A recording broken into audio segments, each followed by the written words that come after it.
Now we're going to meet a couple of new parents, Shelby and Raphael Urquiza.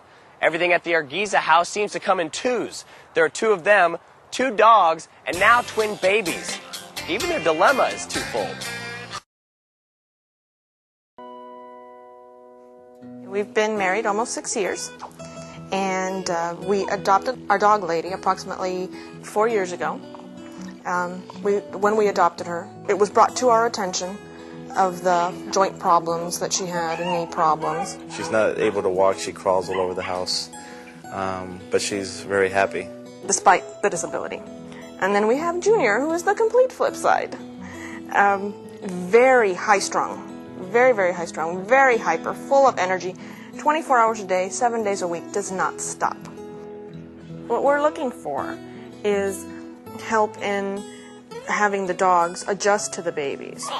Our number one fear with Lady in particular is that she may get a little defensive or just kind of maybe react in a bad way to the babies. On the other hand, we also have Junior, who right now likes to play bite a lot. That's a very big fear that we have, that he will accidentally pose a danger to the babies.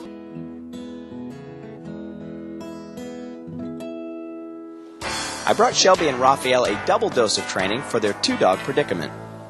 Hi there, how are you, and who are these two? This is my daughter, Isabella Amanda. She's beautiful. And that's my son, Raphael Christian.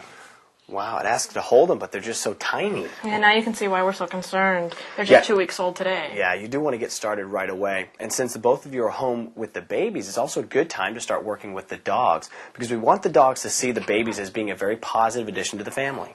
That's what we want. Yeah, so great. Let's get started. The first thing we want to do is we want to dog-proof the baby's area, like this nursery right here. What I suggest is you do get a baby gate and put it in that doorway there. And this just allows everyone, the dogs and yourself, to see and hear what's going on, but the dogs can't actually get in here. Can they come in when we're in here?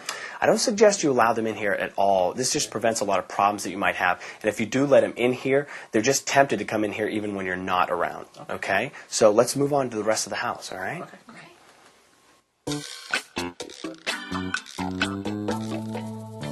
You need to keep anything that touches the baby out of reach of the dog, okay? Like pacifiers or anything that goes in the baby's mouth.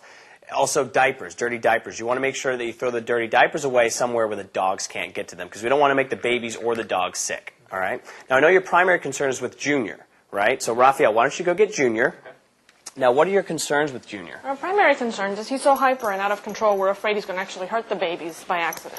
Well, you have good reason to be concerned. Terriers, by nature, are predatory animals. So there's a chance that Junior here can take the newborn as prey and nip and bite at them. Okay? And plus, jumping and play biting like this might not hurt a grown-up adult, but babies are another story. So first, let's address the play biting. He's trying to nip at you. So what you should do is now simply pull back and stop the play session and ignore him. See that? What you're showing Junior there is that if he gets a little bit too out of control and aggressive, then the play is going to stop. Okay? And I have another way. I brought a head halter here, which is going to help with the play biting, but it's also going to help you in other areas of control issues. Okay? So Shelby, why don't you go get one of the babies, and I'm going to put this head halter on the dog. Hey there, Junior. Now, I do want to keep the head halter and the leash on Junior anytime the baby's around, okay?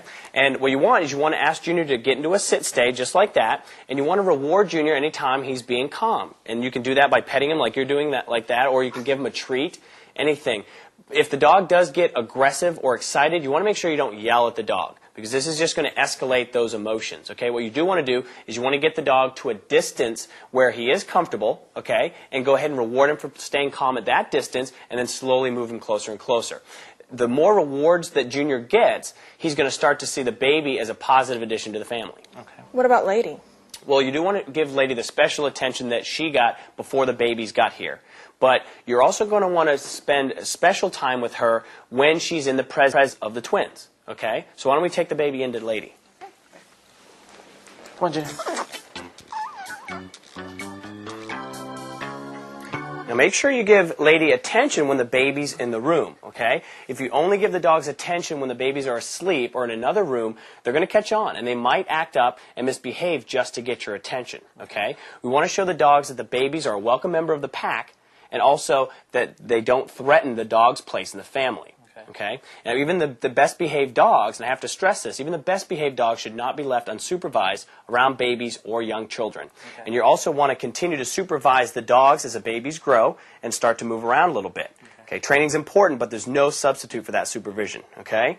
And I think with a little special care and consideration, you'll have one happy family. Great. Hey, thank you. You're welcome. Good luck. Shelby and Raphael were smart to start preparing their dogs before they brought their babies home. I also recommend that you practice your obedience skills and tackle any problem behavior before the baby arrives. It'll be a lot tougher to find the time when the baby comes home.